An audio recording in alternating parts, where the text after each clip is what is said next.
Bong ThomBook សូមស្វាគមន៍អំពុំមានពុកម៉ែបងប្អូនទាំងជាតិនិងអន្តរជាតិដែលមានបំណងចង់ចេះភាសាអង់គ្លេសនិងភាសាខ្មែរឲ្យកាន់តែច្បាស់លំដាប់ផ្លូវការពេលនេះយើងនឹងរៀនបកប្រែកាសែតជាមួយគ្នាដែលមានខ្លឹមសារដូចតទៅកាសែតលេខ15 Recent breakdowns needs to be resolved and it needs to happen now not weeks before elections and to lend any credibilities at all to the elections, she said. បាទអញ្ចឹងមុននឹងចូលរួមក្នុងការបកប្រែប្រយោគនេះទៅជាភាសាខ្មែរគឺខ្ញុំសូមប្រាប់អំពីលក្ខខណ្ឌចំពោះការដាក់ highlight នេះបន្តិចចំពោះការដាក់ highlight នេះគឺធ្វើឡើងដើម្បីឲ្យមានភាពងាយស្រួលក្នុងការបកប្រែទៅជាភាសាខ្មែរអញ្ចឹងកុំឲ្យខាត់ពេលយូរសូមប្រិយមិត្តអ្នកតាមដានចូលរួមបកប្រែទាំងអស់គ្នាដូចតទៅអញ្ចឹងយើងបកប្រែពីកញ្ញាមកមុន she said កញ្ញាបានបន្តទៀតថា she said កញ្ញាបានបន្តទៀតថាបាទគឺយើងបកប្រែលើ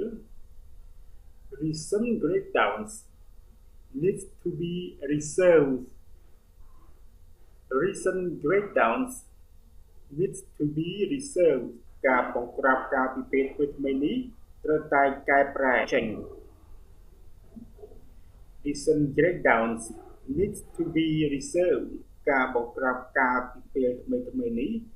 ត្រូវតែកែប្រែចេញ and it needs to happen now and it needs to happen now ហើយត្រូវធ្វើនៅពេលនេះ and it needs to happen now ហើយត្រូវធ្វើនៅពេលនេះ not weeks before elections not weeks before election មិនមែនសល់តែប៉ុន្មានសប្តាហ៍មុនការបោះឆ្នោតនោះទេ not weeks before elections មិនមែនសល់តែប៉ុន្មានសប្តាហ៍មុនការបោះឆ្នោតនោះទេ aims to lend any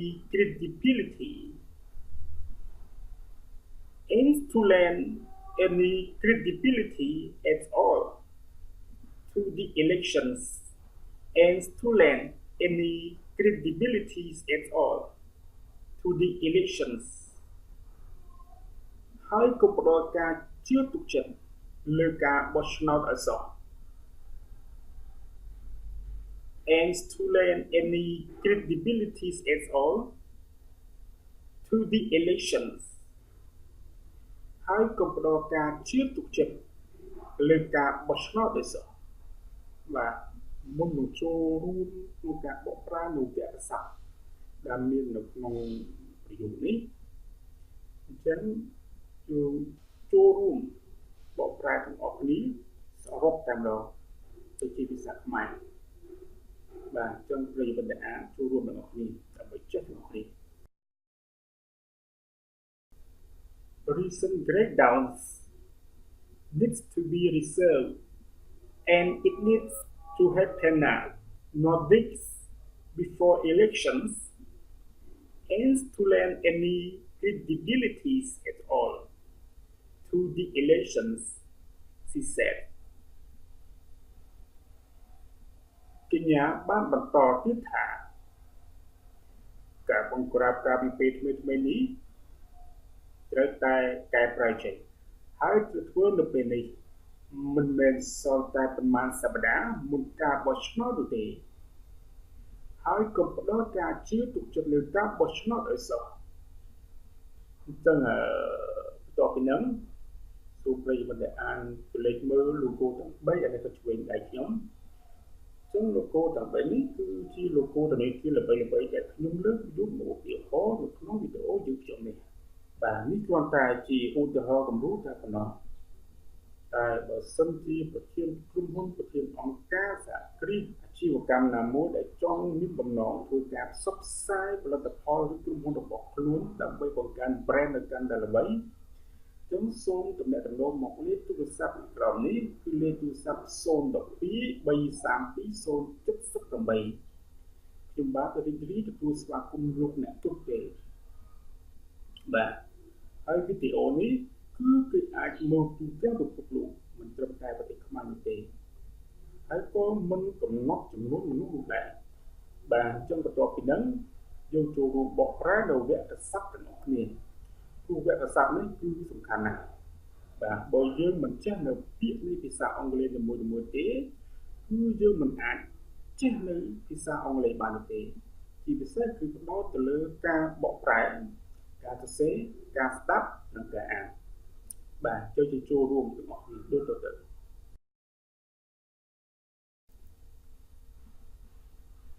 vocabulary វគ្គស័ព្ទបាទអញ្ចឹងកន្លែងនេះយើងអាចសរសេរថា word ក៏បានថាពាក្យតែឲ្យវាមានន័យទៅតាមស្តង់ដារបន្តិចគឺយើងដាក់ថាវគ្គស័ព្ទបាទចំណងរបបប្រែ reason ពេលថ្មី reason ពេលថ្មី breakdown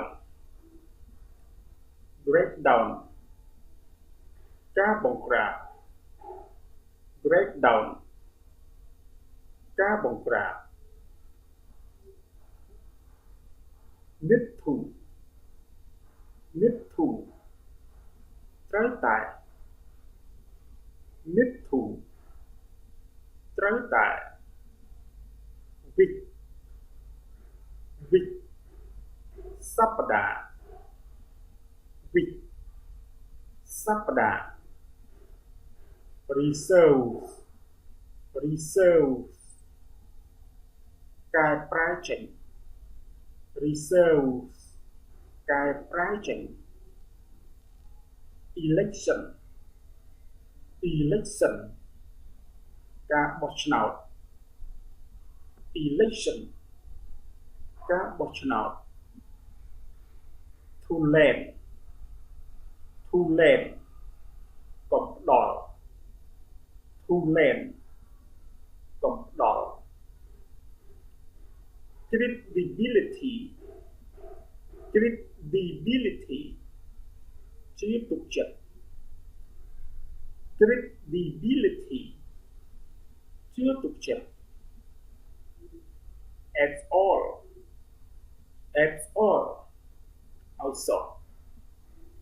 all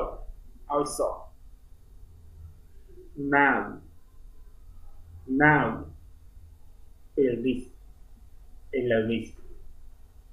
now ពេលនេះឥឡូវនេះបាទអញ្ចឹងខ្ញុំសូមអរគុណចំពោះប្រិយមិត្តដែលតាមដានទៅលើវីដេអូទាំងនេះបន្ទាប់ពីបានឃើញវីដេអូនេះហើយអញ្ចឹងសូមចូលរួមចុច like subscribe ឬក៏ចែកចាយបន្ត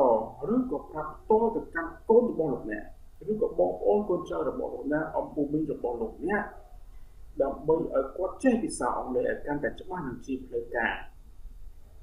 បាទព្រោះនេះគឺជាបកប្រែលំដាប់ផ្លូវការ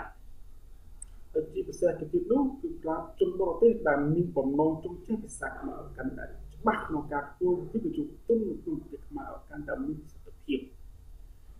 បាទព្រោះនេះគឺជាការបកប្រែលំដាប់ផ្លូវការទាំងជាភាសាខ្មែរនិងភាសាអង់គ្លេសហើយវីដេអូនេះគឺធ្វើឡើងក្នុងគោលបំណងឲ្យប្រជាពលរដ្ឋខ្មែរទាំងអស់ជំនាន់ក្រោយឲ្យខ្លាំងនៅភាសាបរទេសខ្លាំងនៅភាសាទំនាក់ទំនងទាំងជាតិនិងអន្តរជាតិបងThomBookសូមអរគុណនិងសូមជម្រាបលា